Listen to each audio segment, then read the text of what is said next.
Hi, I'm Daryl Howerton, and today's episode is called Kawhi's Clippers Face Fine of $254 million.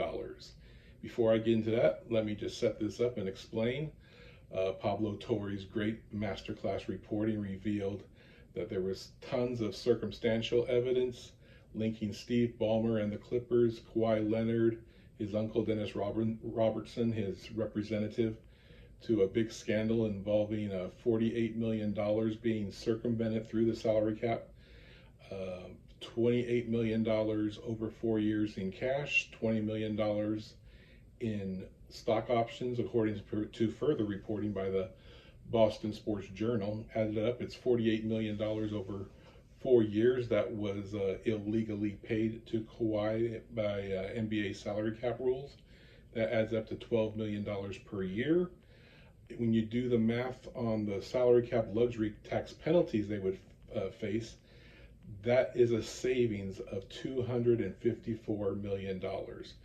Thus, the figure I arrive at when it's the minimum number you have to find this team when it comes down to punishing the alleged perpetrators of the greatest scam in NBA history. Now, all of this stuff has to be proven, but the evidence at first overwhelmingly circumstantial, with dozens of things Pablo Torre reporting in his first podcast last week, and then further reporting on Thursday, where it's beyond circumstantial now. It's a paper trail that links the Clippers' 1% owner, Dennis Wong, Steve Ballmer's best friend, college roommate, the only other partner in the Clippers, the backup board of governors representative, him paying a $1.75 million payment when the company that was paying him, Aspiration, was defaulting on payments and eventually headed towards bankruptcy and into the federal courts as far as fraud goes. Well, before all that went down, he funneled $1.75 million in the payment of just about $2 million to them, and within 9 days that money went to Kawhi on a payment that is not legal by NBA standards. Thus, add it all up, it comes to $48 million that was promised to Kawhi Leonard, and that led to this whole mess. Now, when you go, I haven't seen anybody go back and figure out the salary cap ramifications of this, but when I go back and study it, block by block, it ends up being a $254 million savings is what they did. For instance, in 2021-22, they paid a fake tax, or an actual tax at the time, of $83 million. If this had been factored into it, this bonus Kawhi Leonard payment, the fine would have been $144 million. The other 29 NBA owners are going to want that money year by year. It escalated to $215 million in 2023, $222 million in 2024.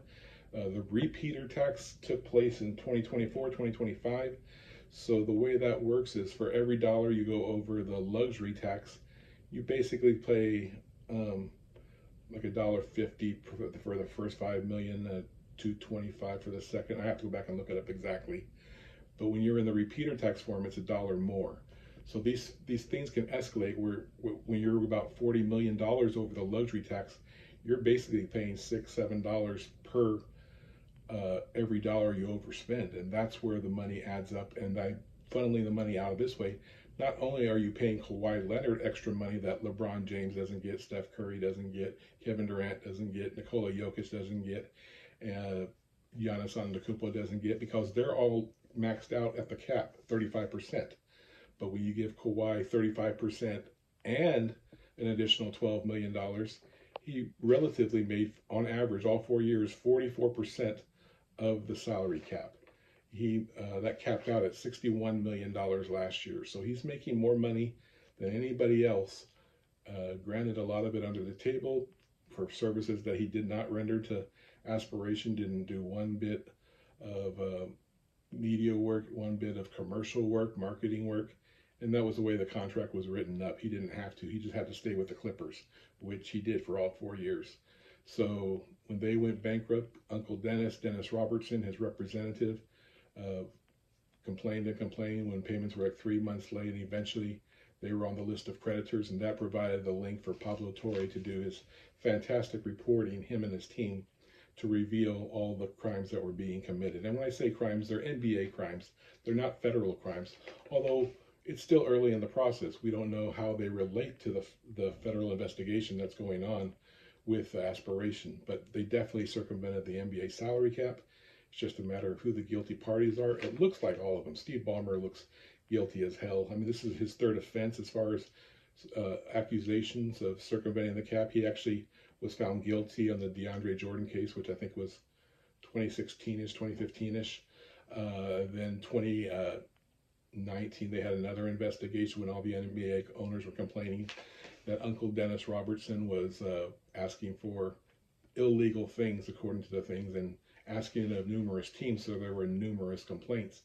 Adam Silver opened an investigation, but never found exact evidence, but now we have all the evidence here.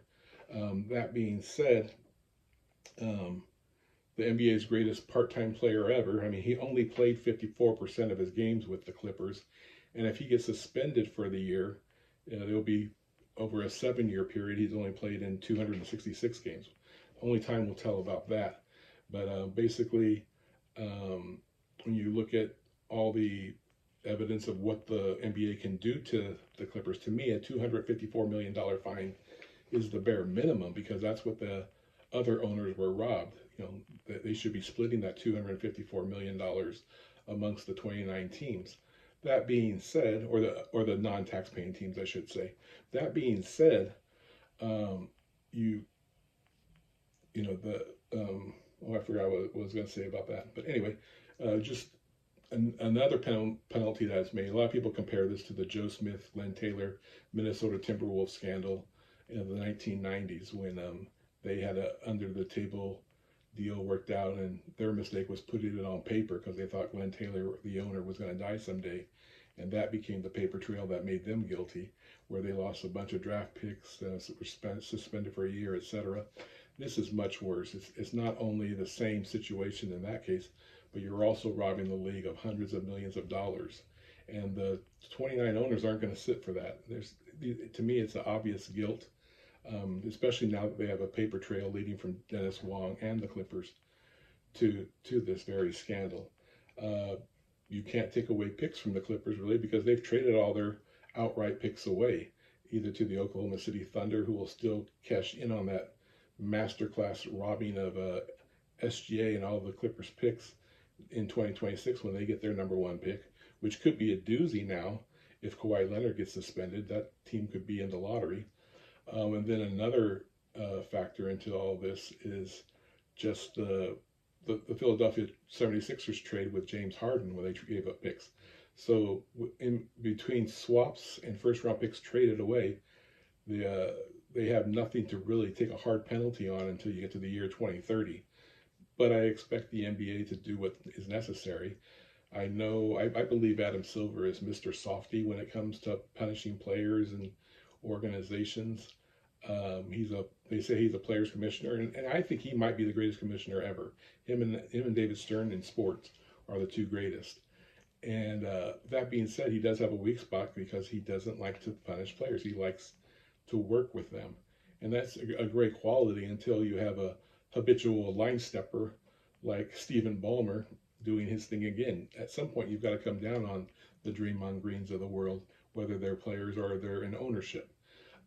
That being said, you have we'll see what happens. I've talked to an NBA insider, a friend of mine, who believes they won't do anything before the NBA All-Star game in LA.